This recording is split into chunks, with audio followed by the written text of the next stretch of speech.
Welcome to the Inspired Culture. Kevin, welcome back. Thank And you. we're talking about turning big problems into opportunities. The problem facing many in the audience is that big issues like hunger seem to overwhelming to tackle, and it often feels hopeless. Kevin, how do you stay hopeful when facing big problems? That is a big question. It is a big question. I think, for me, and this has only happened probably in the last 10 years of my career, is that the big, really hard things are the things that you should be focused on. Hmm. Now, I've grown up in strategy and all that like you, and you always focus on kind of the matrix, right? Of doing, you put up the value exchange matrix, right? You always Mhm. focus on the things that have the highest value and really easy to do. Of course, you want to pick off the low hanging fruit, right? But I always say the next quadrant, the things that have high value but are really hard to do. Yes. And those are the next things that you should be working on. It goes back to like the old Stephen Covey exercise where he puts the rocks and the pebbles in the jar, right? Hmm. And if you do it the wrong way, it's showing you that, if you focus way too much on the little things, right, you can't fit all the big things in. That's right.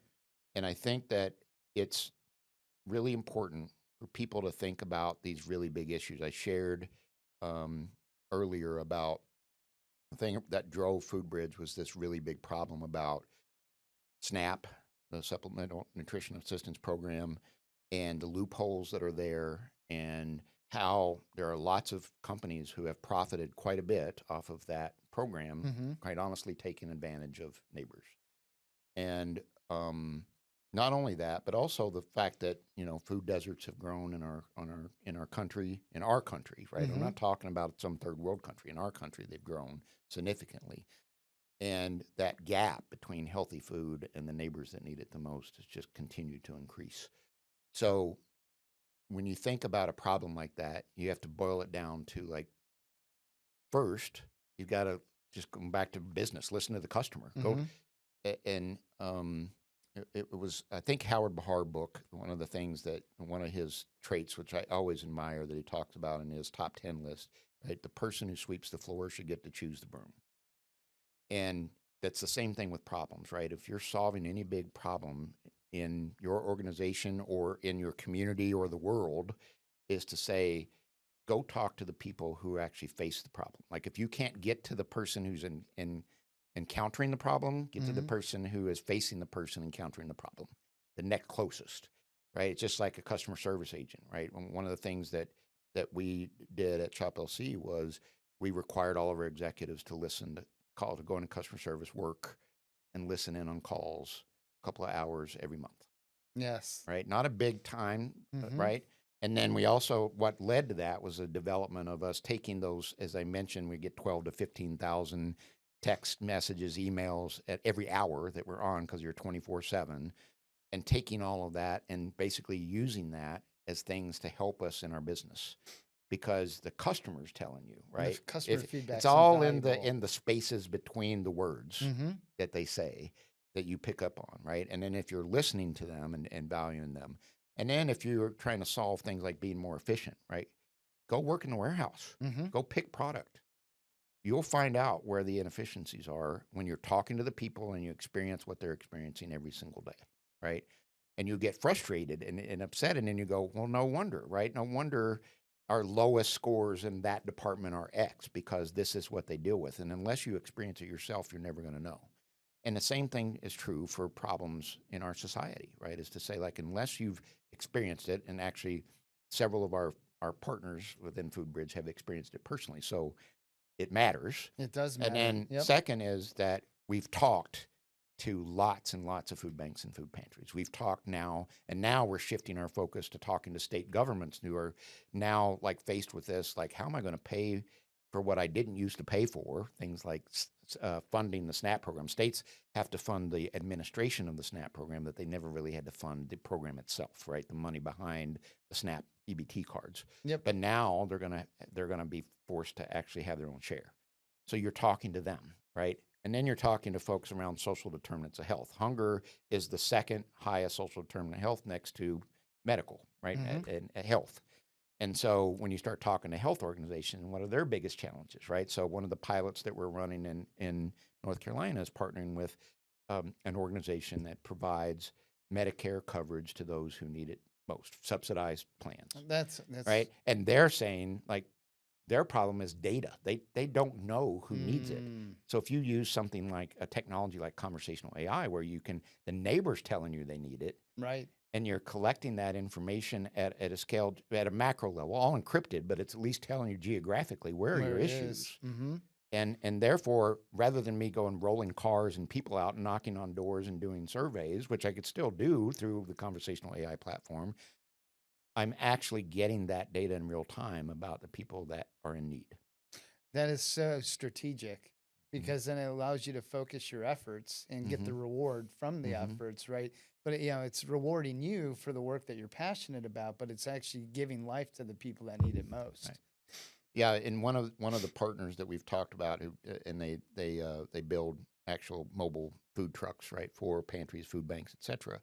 And one of the things that their CEO shared with me was, the economics behind a truck like that is that you need really about 50 confirmed meals at every stop to make it profitable or worthwhile for that stop. Mm-hmm. So it was like the light bulb went off for both of us talking about how Food Bridge could actually be that bridge for them to, what if I could guarantee those 50? I could get them pre-ordered, and then I can still bring food for the people who walk up.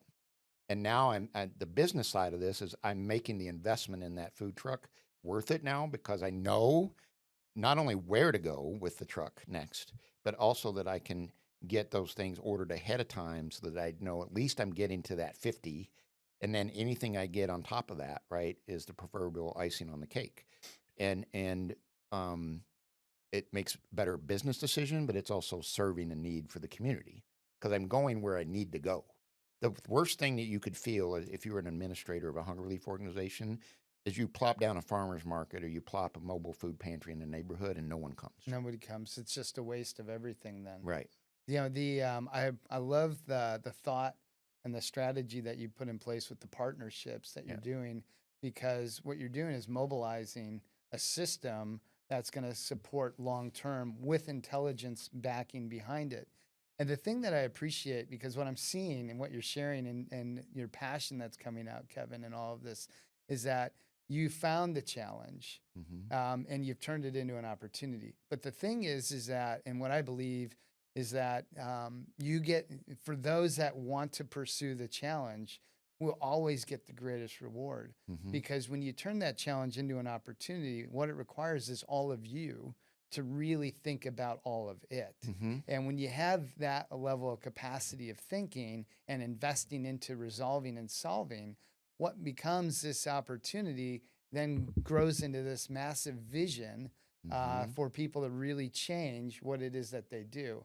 And I think that more people should take on challenges because it creates the best opportunities. And I don't want people to feel like, oh, that's a challenge, I don't know that I want to do it. Gosh, it's like, that's a challenge. Let's go after it, because something good fruit will come out on the other end of it if you pursue it fully. And that's what you're doing. And even in your personal life, Eric, sorry to cut you go off, ahead. but I think that, what you just triggered for me was, in your own career, you think about the really hard things that you've avoided in your life.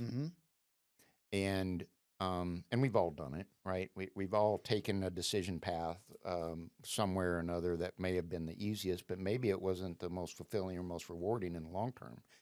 And I think that that's true in our personal life. Like, now with my, work that I'm doing with Vistage, for example, like the one thing you learn through this build process is to say that you have to do the really hard things up front. And if you invest the really time in doing the really hard things up front, things like business development and like things like, calling on CEOs, et cetera, to join, and actually tracking the information to know, like, how do you follow up effectively and all that to really build your team. And then once you get your team built, then it's more of a kind of a maintenance thing, but also that you get to do the really meaningful work then, because you get to sit in a room and solve issues together. And I think that when you avoid that, and I've caught myself from time to time, you get up in the morning, you got goals, something happens, and then you do the easy thing. Yeah. Right. What's comfortable? Strengths finder, like they would call that the achiever, the one who creates to-do lists just to mark some off to say Hmm. that they achieved them, Yeah. right? And I think that you fall into that trap, right? Is to say like I feel like I've done something, but then when you go back at the end of the day, did it really make a You difference in didn't the move any day? strategic balls. It was That's all the right. whirlwind. That's right. Craig Rochelle says, do the next hard right. Yes. Because doing the right thing isn't easy. Yeah. It is hard, and as leaders, we're called to tackle the challenges. Yep. And really take a look at it, and that's hard to do. And you can't do it alone. No, you can't. And that's why, the power of peers, the power of partnerships we were talking about with Food Bridge is to say, we don't want to be all things to the hunger relief effort, right? We want to make sure that we're doing the right thing that we're good at, our talents, our Hmm. skills, abilities, right, to provide. But we can bring on partners who do the other things really, really well and are really smart to solve it together, because it isn't going to take one person trying to figure all this out. So when you think about organizations like Ample Harvest is a great example up in New York, where I talked to the founder of that organization, and that's what he taught me. And he doesn't know this, by the way, that we've had maybe a couple of conversations, but it really was impactful to me. And he said, we've been in existence for a long time, but we never pretended to try to do all the things to solve the problem. Our only thing that we focus on is creating community gardens to share and reduce the urban food deserts. And that's all we're focused on, right? And if you need to solve the other things, then find the partners that will help you get there. Create a community around the problem, right? And that's what I love Yes. about things like Vistage, is to say, like, you're creating a community to solve an issue, but you have to be vulnerable enough to know you don't have all the answers. That's one. And then two is that it, you this isn't about the law of E.F. Hutton, right? This isn't about, the person with the loudest voice and everybody stops, right? You don't want to be the smartest person in the room, No, ever. that's right. And the vulnerability goes with humility, right? We Yes. have to be able to see, listen, and and hear what others have to say, and really take that to heart. Right. To develop the best platforms, best programs, the Mhm. best solutions. All of it Mhm. comes from a team environment and collaboration. Yep. The team gets better when everybody's involved, Right. right? And they have that approach. Otherwise, you get myopic. I learned this early in my career Mm. at Best Buy when you worked in retail, so Hmm. you can attest to this. Pardon my French, but we call them the swoop and poop visits. Is Yeah. that you get visits from a corporate office Yeah. or regional or district, right? And you'd walk around and you walk your store every day, right? Even if you're a really good manager Hmm. and you walk your store every day, you know that person's going to find something. Why? Because you get myopic, Yeah. right? You're focused on putting out fires. You're getting to the next customer, the next employee, whatever is happening, and you miss those things. And you always need that outside perspective. Well, what about this? Yeah. And it isn't catching you at something. That's what I used to think mentally in my Yeah. mind, is I'm getting caught, but it's not. It's about opening your eyes to say you need someone else to see the things that Mhm. you can't see. Yeah, it's definitely put on a new set of lenses, Right. right, for somebody to come into a new environment. And that's why, leadership coaching, that's why, advisors, all those are so important to come into organizations, because you've all lived it for so long Right. that you know the streets, the homes, and where they're all located. Yeah. And you need somebody new to see differently, Right. right? And give you and bring ideas to that space. And what's more powerful to me is not only the people who are in the same industry or the same market, because Hmm. actually a problem happens when you get at the top is don't want to share too much with your competition, right? Right. But I don't care if you have a problem in retail. Have you ever asked someone who runs a hospital to come look at your business and vice versa? Yeah. And you'd be like, why would I do that? Well, because everyone, I don't care if it's a hospital, if it's a retail store, if it's a food bank, whatever, you have problems around employees, you have Hmm. problems around your constituents or your customers, you have problems around your operations, and they are very similar in how they creep up.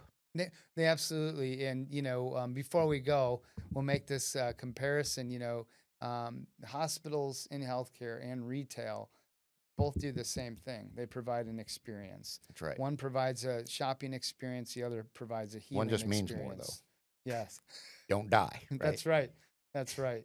You know, and so we're saving lives over here as we're, you know, serving lives over That's right. here.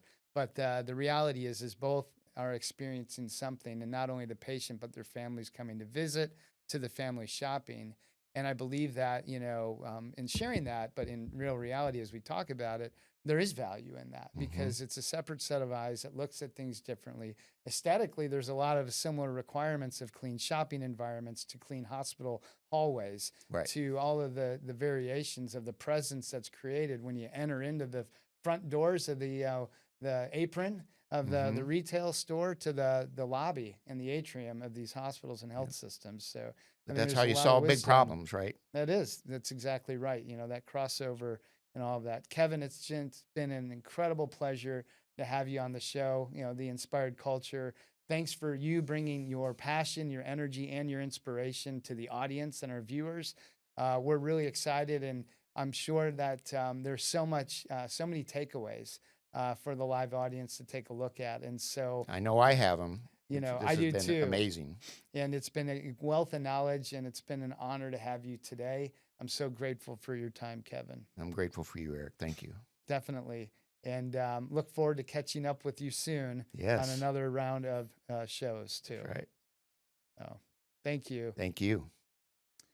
The Inspired Culture, inspiring leaders, transforming futures.